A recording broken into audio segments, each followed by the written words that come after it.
ecosystem analysis, partner?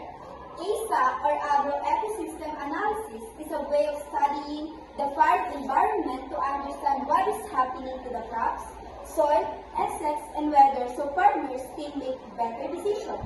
Ito daw ay isang pamamaraan kung saan iniobserba ng magsasaka ang kabuoang kalagayan ng bukid. Tinitignan ang lupa, kalusugan ng mga halaman, presensya ng pest, o kapaki-pakinabang ng insekto at epekto ng panahon. Sa pamamagitan ng ASA, mas malinaw na nauunawaan ng magsasaka kung ano ang kailangan ng tanim at kung anong problema ang dapat solusyonan. Layunin nito na tulungan ng magsasaka na makagawa ng tamang desisyon at mapataas ang ani nang hindi agad umaasa sa kemikal. Sa madaling salita, ang agroecosystem analysis ay tumutulong sa magsasaka na mas obserbahan at maintindihan ang bukid para mas maalagaan ang mga tanim. Maraming salamat, partner. At ngayon, dumako naman tayo sa general information. Ang variety nito ay Calexto F1. At ang date zone niya ay July 5, 2025. At ang date transplanted naman niya ay July 13, 2025. At ang ginamit dito or fertilizer applied ay Triple 14 at FPJ. Partner, ano nga ba ang Triple 14 at FPJ? Ang Triple 14 ay isang balanced fertilizer na may pantay-pantay na nitrogen, phosphorus, at potassium. At ginagamit ito para mapabilis ang paglaki ng dahon, ugat, at tangkay ng talong.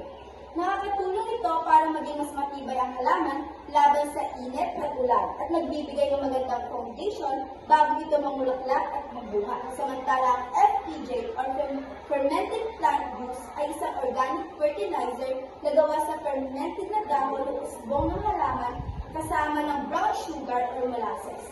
Layunin nito palakasin ang photosynthesis at resistensya ng talong kaya nagiging mas matingkad, mas malusog ang dahon at mas mabilis makapag-produce ng bulaklak at bunga. Sa kabuuan, ang Triple 14 ay nagbibigay ng mabilis na nutrients para sa growth habang ang FPJ ay natural na pagpasiglang nagpapalakas at nagpapaganda ng kalusugan ng eggplant. Salamat, partner. At ang weather condition niya to ay sunny. So, ngayon, partner, dumako naman tayo sa agronomic data. So, ang age of the rice plants niya ay 128. So, ang stage of the crop niya ay fruiting stage. So, sa parameters, sample yields ay, ang plant height niya ay 79 cm.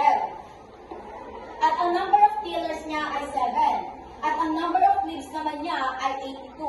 At ang water depth naman niya ay none.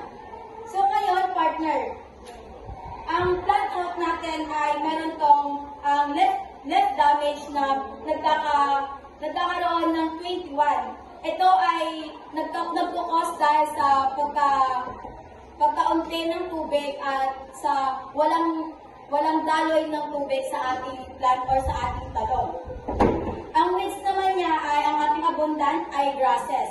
So ngayon, partner, ano nga ba ang beneficial insect? So, number 1 is ladybug. Ano nga ba ang ladybug, partner? Ladybug kumakain ng aphids, whiteflies at iba pang maliliit na pests na sumisipsip ng katas ng talong. Nakakatulong para mabawasan ang pest population na hindi gumagamit ng pesticide. Ano naman ang Brasilia wasp? Parasitoid na mga larvae ng pest tulad ng caterpillar, tinutulungan itong bawasan ang mga uod na sumisira sa dahon at putas ng talong. At ang number 3 ay stripling spider. Ano nga ba ang stripling spider, partner? Predator ng maliliit na insect pest tulad ng leafhoppers, thrips at aphids, pinuprotektahan ng talong sa pagsipsip ng katas at pagkalagas ng dahon. Ano naman ang bees? Ito ay tumutulong sa pollination ng talong, resulta mas maraming bulaklak ang nagiging bunga. Ngayon, partner, dumako naman tayo sa harmful insects or nakakasama sa ating talong. Ano naman ang little black ant? Nagpaparami at nag-aalaga ng aphids at scales kaya mas mabilis kumalat ang pest sa talong. Ngayon, ano naman ang caterpillar, milkweed, tasak moth? Kumakain at mamangatngat ng dahon ng talong, nagdudulot ng malalaking butas at defoliation.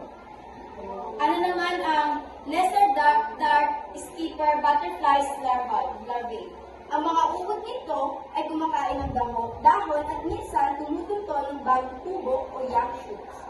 Ano naman ang beetle?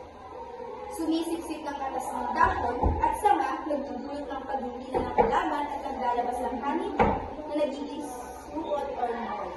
Maraming salamat, partner. At ngayon, dumako naman tayo sa general observation. Sa general observations, number 1, the plants look healthy and some flowers are already appearing. At number 2, there is minor leaf damage likely caused by pests. Number 3, only a few weeds are present around the plants. At ngayon, partner, ano naman ang recommendations? Number 1 is cultural. Number 2, remove the remaining weeds around the plant. And number 3, conduct regular pest check, especially under the leaves. And the last, apply small amount of organic fertilizer to support better growth. Maraming salamat, partner. Once again, my name is Angel D. Macarael. My name is Sheila Jane Sanidad. We are the Group 2 Ravi Sheila.